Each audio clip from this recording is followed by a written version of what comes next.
God, no matter what you were taught or not taught about who or what he is, we all have questions about him. Who is he? What is he? If he exists, is he good? Should he be trusted? How involved is he in my life? And if he's involved, what in the world is he thinking? Where was he when? Where is he now? Does he care about me?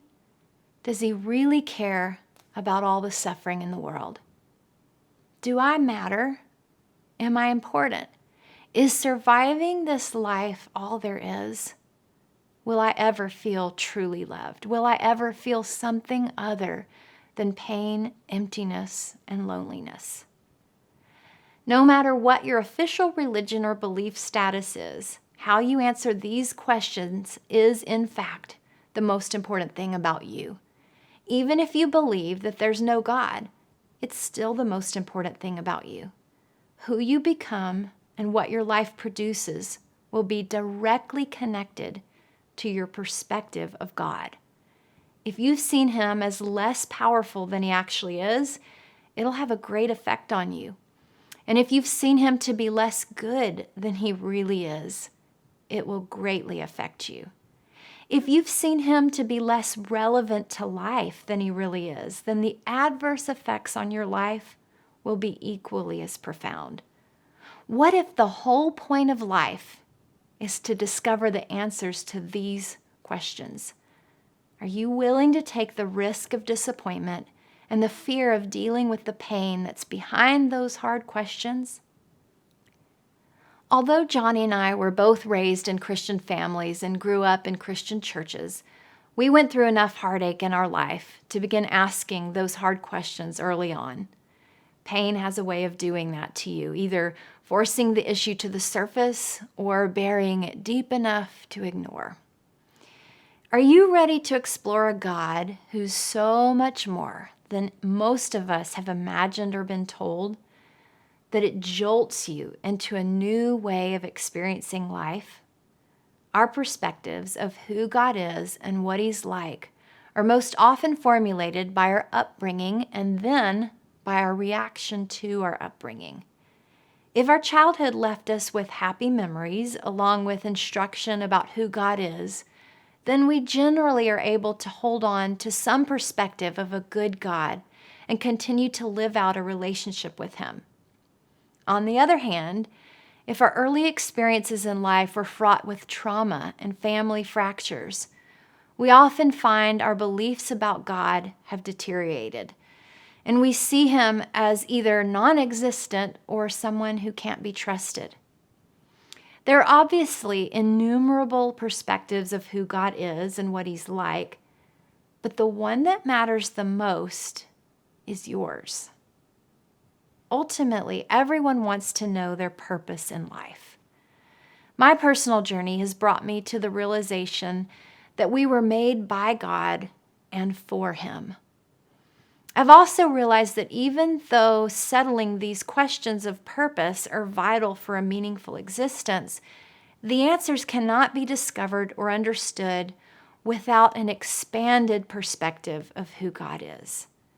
An expanded perspective of God becomes a life changer for anyone who's experienced it. Though my husband and I don't by any means claim to have a full perspective of God ourselves, we do claim to have grown greatly in our own personal perceptions of who he is. This growth has been revolutionary in our own lives as well as for those we've had the privilege of interacting with. For us, every time our individual perspectives of God have expanded, it's resulted in drastic changes in our quality of life and a greater understanding of our purpose in life, individually and even as a couple. The God each of us sees is the God that we show others. As your view of God is expanded, you then can give others the opportunity to see God in new ways. You could show someone else the expanded view of God that you wish you had been introduced to. To help make a point, I'd like to tell you a little story about my husband Johnny's life growing up.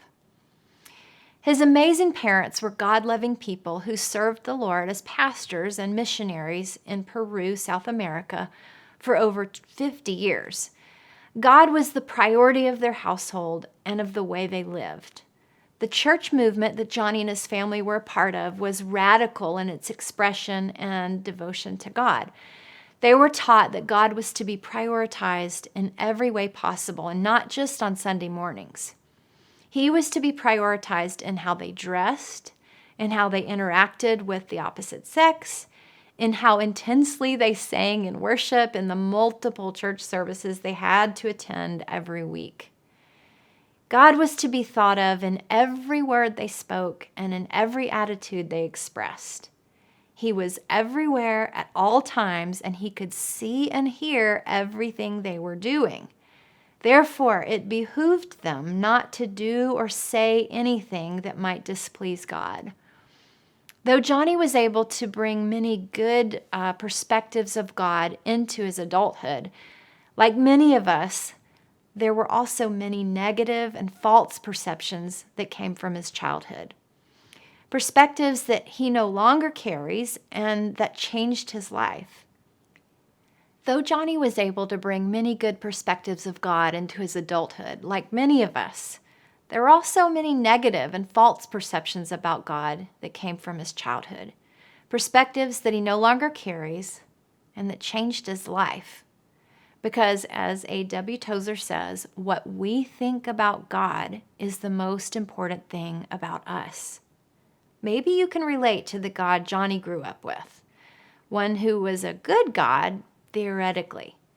But in reality, God seemed almost pretty much a stern principal who was always looking over your shoulder, ready to chide you for any ungodly action, thought, or deed. The God Johnny knew growing up didn't love most things about this world or this life. He despised sports and entertainment because they kept stealing people's attention from himself. The fact that boys would notice pretty girls was tremendously distasteful to this God, and definitely not holy. The God he knew cared very little for anything here on earth, including the earth itself. It would all burn up one day, and that day could be any day. The God he knew couldn't care less whether the planet was contaminated or not. He didn't like the fact that girls played with dolls and dressed up. He was annoyed by boys and all of their rambunctiousness. His family's God thought children didn't need toys or entertainment of any sort. He was decidedly serious. Anything that was not about going to church or reading the Bible or praying was just so beneath him that he could barely stand it. Johnny grew up perceiving that the only time he was really pleasing God was when he was in church. Furthermore, that was really the only subject they could even talk about. God didn't like to talk about anything that was not religious. Johnny loved playing soccer, but he didn't dare talk to God about that. He mainly just hoped God would ignore him and tolerate it while he played and thought about soccer every day. He had friends, passions, and desires, but they were not to be brought to God. Like many of ours, Johnny's growing up God was pretty much a one-tone, one-color, single-interest God who loved him, but barely, because he was so darn human, earthly, and distracted by earthly things. Johnny and I have had the privilege of traveling all over the world and of being exposed to multiple cultures. In much the same way that the culture of our childhood homes contributes to the ways that we perceive God, we've observed that every nation's culture also has a tremendous influence on how God is perceived by people of that nation. Every culture or way of doing life, whether individually or as societies, contributes to the perception of who God is, which is usually a distortion. By and large, the trend seems to be the projection of a God who's very limited in his ability to identify with us. A God who's very stiff, uncreative, rigid, boring, demanding, religious, and ultimately hard to interact with. These perceptions lead us to a host of questions regarding his power and his goodness. If he's so powerful and so good, just why are we in such a mess? Why are there millions of orphans? Why are there so many starving? Why are there so many in forced sexual slavery? Why is there so much violence, sickness, and death?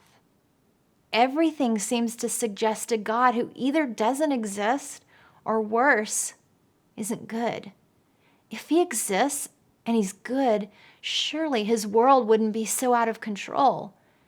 If we haven't wrestled with and answered these questions correctly, we bring to our cultures solutions born in the hearts of those with orphan mentalities. We solve the world's problems the best we can from our wounded hearts and from our wounded ways, which will never be God's heart for us.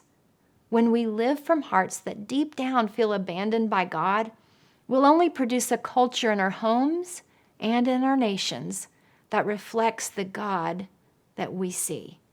We will only properly care about what we think he cares about. And whatever we think he doesn't care about, we'll either not care about ourselves or we'll respond to it driven by our collective fears and wounds. And as they say, how's that working for us? Think about this on a personal level. Whether your parents ever talked to you about God or not, what parallels do you see in things you believed or currently believe about God that are similar to your childhood? If your parents weren't around or never spoke of God, perhaps you tend to see him as distant at best. If your parents or authority figures seemed overwhelmed by you or especially worried about how you would turn out, maybe you now interact with a God who you thinks your life is so complicated he couldn't possibly help you until you get it together first. Maybe the God you know is disappointed with you, and the choices that you've made have left this God of yours looking at you through eyes of disgust and shame. Maybe your God is loving, but uninvolved in the details of your life because he has more important things to take care of. So you beg him to occasionally get involved. Perhaps you struggle in a never-ending cycle of either trying to fix your life or wanting to quit and stay as medicated from your pain as possible. When you have extra energy, do you look for someone else to blame, or do you heap blame on yourself? If you can identify with any of this, then you need a healed and expanded view of God. It can change everything. It changed everything for Johnny, my husband, and for myself. Our expanded perspective of God has not gone unchallenged by the realities of our life and crisis we've been through. However, we have grown to have an unwavering perspective of who we have seen God to be, better than we ever hoped. This expanded perspective of who God is has allowed us to live life like we never lived before, free to love and be loved by a Father who cares far more than we thought about us and about the details of life. God was the one-tone, one-color God. We have since come to know him as the rainbow God, the God of all of life, who cares about everything we care about and all the issues that affect our hearts and our lives individually and as a society. Before, he was the one who loved us, but mainly as it related to us getting to heaven one day. We now see him everywhere and in everything, quick to offer his compassionate heart and perfect solutions for the problems around us. He not only cares, but he's passionate about all areas of life and of culture because it all originated in him. He is the essence of all that is culture today: media, family, arts and entertainment, economy, religion, education, government. It was all originally sourced in him. So what are you interested in? What do you care about? What is it that you see about our culture that makes you passionate to the point of giving your life or career to it? or a frustration that makes you angry enough to want to change it and make a difference? What if that thing in you is God? What if He does care after all through you? What if the very thing that has captured your attention since you were little, that thing that you wish you had the money or courage or talent to do the rest of your life, is there because God put it in you? What if that thing that you're good at is Him? What if He isn't hidden in the walls of a cathedral or behind the dead religious rituals that human beings have settled for? The proof that God cares about politics, a stable income, and a good movie is the fact that you care. Could He be closer to you than you've perceived, felt, or been told? Could He possibly be more real, relevant, and better than you've thought? It's our hope that as you bring your questions and perceptions about God with you through life, that you'll gain a healed and expanded view of God that will cause you to live like you've never lived before, knowing and trusting a God that you've seen in a brand new way.